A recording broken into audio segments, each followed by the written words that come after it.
Estamos a poco más de 10 días para que den inicio los Juegos Panamericanos de Lima 2019 y la delegación mexicana buscará igualar o superar su mejor marca registrada en esta justa, misma que se registró en Guadalajara 2011.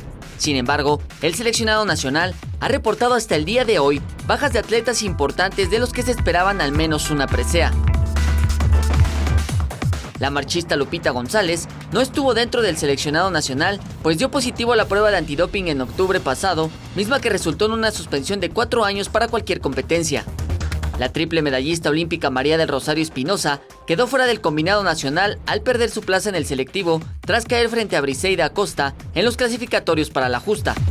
La Federación de Natación decidió dejar fuera de la justa veraniega a los clavadistas Rommel Pacheco y Yair Ocampo, a pesar de haber ganado medalla de plata en la Serie Mundial de Clavados. Las lesiones fueron las encargadas de dejar fuera de la competencia a las gimnastas Alexa Moreno y Elsa García. Tras un golpe en la cabeza durante el selectivo, Moreno no pudo conseguir su pase a los Panamericanos. Por su parte, Elsa García tuvo que ceder su lugar debido a una lesión en el tendón de Aquiles de la cual no pudo recuperarse. Germán Sánchez, medallista olímpico en Río 2016, sufrió una rotura en el tendón que lo mantiene alejado de toda actividad deportiva desde el mes de abril. No podrá asistir a la competencia que se realizará en Perú.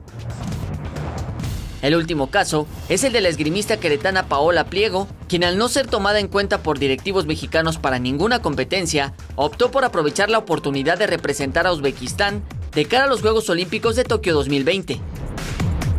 Aún con estas bajas, los seleccionados mexicanos buscarán conseguir al menos 133 preseas y con ello igualar la marca conseguida en Guadalajara 2011. Jesús Arias, 21 Noticias.